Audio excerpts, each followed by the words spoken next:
I thank the chairman and the ranking member for this important hearing. Secretary Kendall and General Brown, it's good to see you again. Thank you, General Saltzman, for your service. As you know, my district is home to Nellis and Creech Air Force bases and the National Test and Training Range. General Brown, I've had the opportunity to ask this question of Secretary Kendall, and as a 1991 graduate of the Air Force Weapons School at Nellis Air Force Base yourself, I wanted to ask what role you see Nellis Air Force Base and Creech Air Force Base playing as a part of our national defense strategy. Well, it plays an excellent role. Not only was there as a student in 91, I was back as an instructor of 92, 94, and back as the commandant of the weapons school from 2005 to 2007. Nellis and Creech in the Nellis Test and Training Range is a national treasure to help with our national defense, and it's one of the key areas where we do some of our highest end training for the United States Air Force and our joint team. And so there's great value in the not only the base itself, but the range space that we're able to operate in, and we've been able to operate in for decades. And so we appreciate the great support from the community, from the state, and from the congressional delegation to support that training. Thank you for your insight. It is a national treasure. We look forward to continuing to work with you. Now focusing on the mental health of the UAV pilots.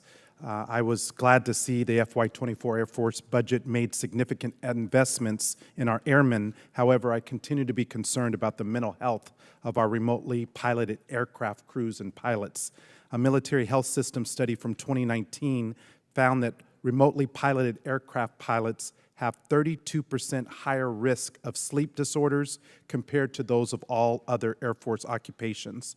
When I was at Creech Air Force Base recently, it was shared with me that there's only one mental health provider who was only able to address acute concerns, which means for more serious concerns, airmen actually have to travel to Nellis, which is almost an hour away, and really it takes months to get an appointment. So what is the Air Force doing to assure that remotely piloted aircraft pilots and their non-pilot crews receive adequate mental health screenings and recovery? Rep. Horsford, a couple of things we are doing associated with this is, as you described, for certain career fields, they're higher stress than others. And we're really looking at how we take the shortage of mental health providers that we have across the Air Force and put them in the right areas where there's greater need.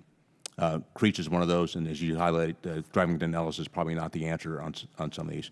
We're also trying to do an aspect of what we call targeted care to make sure we're putting, those that need the most acute support or getting to mental health providers.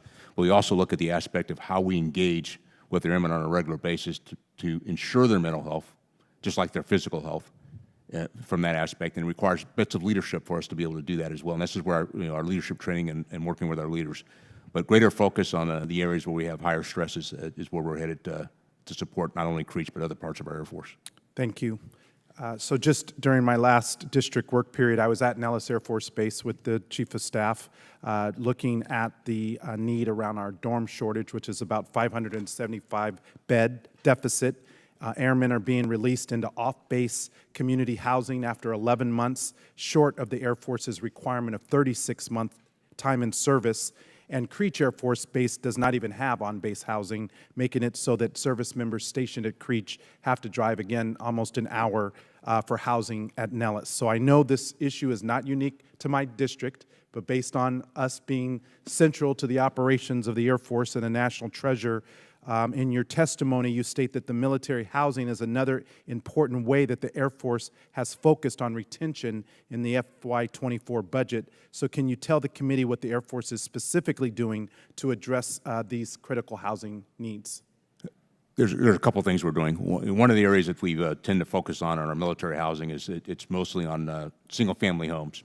We're looking at options to provide 1- and 2-bedroom apartments from our project owners that do our privatized housing.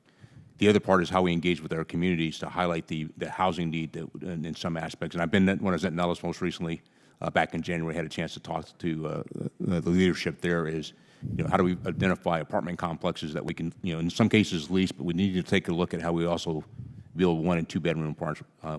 Airports is another location that's has a dearth of housing for either single airmen or small families that don't need a full single-family home, and we're working with OMB to actually start that process. And so we do have some work to do, but we do have a way ahead. Thank you. Well, I know with the leadership of the chairman and the ranking member and the appropriators, we are going to get there. So thank you for your service. Thank you, and I yield back.